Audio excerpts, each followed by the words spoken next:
Olá a todos, bem-vindos ao quarto e último vídeo sobre o operador nábula. Neste vídeo vamos ver o que é um Laplaciano de um determinado campo escalar. Ora bem, o Laplaciano, como eu já mencionei, aplica-se a campos escalares e resulta ele mesmo também num campo escalar. E não é nada mais, nada menos do que aplicar o operador nábula duas vezes sobre o mesmo campo. Sendo assim, o Laplaciano é o divergente do gradiente de um determinado campo. E como iremos ver mais à frente, isto é um operador diferencial de segunda ordem. Porque isto, depois de simplificado, é nada mais, nada menos que a soma das segundas derivadas do campo escalar. Vamos ver aqui um pequeno exemplo, sem entrarmos ainda dentro dos cálculos, ok? Vamos só, para ficarmos com uma percepção gráfica do que é que isto é. Imaginem um campo de temperaturas. Tenho aqui um campo escalar, onde eu tenho ali 4 pontos, cada um deles está a uma temperatura diferente. E agora suponhamos que eu calculei o gradiente deste campo. E é isto. O que é que nos diz este gradiente? Este gradiente diz-nos que para cada um destes pontos a temperatura aumenta mais bruscamente na direção para onde o vetor aponta. E reparem-se que há ali pontos onde a temperatura muda muito mais depressa por cada unidade de distância que a gente percorra. Reparem que, por exemplo, o gradiente no ponto 2 é maior do que nos outros 3 pontos. Significa que se nós andássemos naquela direção, no caso do ponto 2, íamos ter um aumento de temperatura maior por cada unidade de distância que nós percorrêssemos do que em qualquer um dos outros pontos.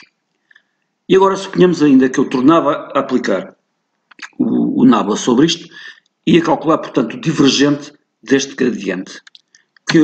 O que eu ia obter eram valores. Neste caso, o Laplaciano deste campo, nestes 4 pontos, seria igual a 4 unidades. E isto diz-nos o quê? Lembrem-se, o Laplaciano é o divergente do gradiente. E o que é que acontece quando nós temos um divergente positivo?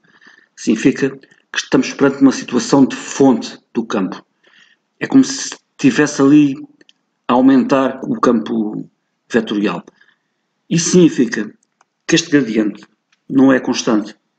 Este gradiente, por cada unidade de espaço que nós percorremos, este gradiente aumenta. Portanto, não só as temperaturas aumentam quando nós nos deslocamos na direção do gradiente, como vimos no slide anterior, como o próprio gradiente aumenta com a deslocação. Que interpretação podemos nós tirar disto? É assim, o valor do Laplaciano, num dado ponto, é proporcional, é importante este detalhe, não é exatamente igual, mas é sim proporcional ao quê? À diferença entre a temperatura no ponto que nós estamos a calcular e a média da temperatura na vizinhança desse ponto. Eu vou repetir.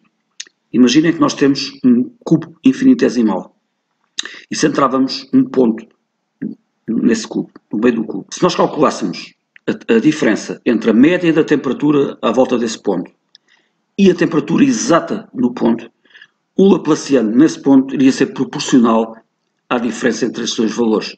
À diferença entre a média das temperaturas à volta do ponto e a temperatura exata no ponto. E se o Laplaciano der zero? Ora bem, mais uma vez, o Laplaciano é proporcional à diferença entre a temperatura no ponto e a média das temperaturas à volta do ponto. Isso significa, se a diferença é zero, significa que o valor médio do campo na vizinhança do ponto é igual ao valor do campo no ponto exato. Um exemplo disto é, por exemplo, o campo de potencial eletrostático no vácuo tem esta particularidade. O Laplaciano deste campo é zero em qualquer ponto. E agora atenção, isto pode induzir num erro comum. Poder-se pensar assim, se o Laplaciano num determinado ponto é zero, então o campo naquela vizinhança é constante, a temperatura não mudou. Errado. O que não mudou foi a variação da temperatura. Certo? Nós podemos ter situações em que o gradiente existe, mas se ele for constante, depois o Laplaciano dá zero. Vocês poderão estar a pensar, mas como é que é possível? Então, se a temperatura está a mudar, se existe gradiente, como é que pode dar zero o Laplaciano?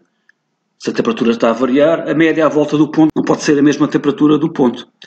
Não, isso é um erro. Nós temos que pensar o seguinte. Imaginem mais uma vez um cubo infinitesimal e um ponto centrado nesse cubo. E imaginem que o gradiente não é zero, ou seja, existe uma direção na qual, se nós andarmos, a temperatura ou o campo, seja lá o qual for, o valor do campo, vai aumentar. Vocês têm que se lembrar que esse ponto está centrado no cubo infinitesimal. E se existe uma direção, que é a direção do gradiente, em que o valor do campo aumenta, significa que se nós andarmos para trás nessa direção, na direção oposta ao vetor do gradiente, vamos ter valores menores. Se for uma temperatura, por exemplo, vamos ter pontos mais frios dentro do cubo infinitesimal. Porque se a temperatura, imaginemos mais uma vez que é uma temperatura, se a temperatura está a aumentar na direção do gradiente, significa que se andarmos para trás, ela está a diminuir. E esses pontos mais frios que existem dentro do cubo infinitesimal vão contribuir para que a média do cubo seja rigorosamente igual à temperatura no ponto que nós estamos a auscultar, dando a sensação errónea que a temperatura não está a variar dentro do cubo infinitesimal.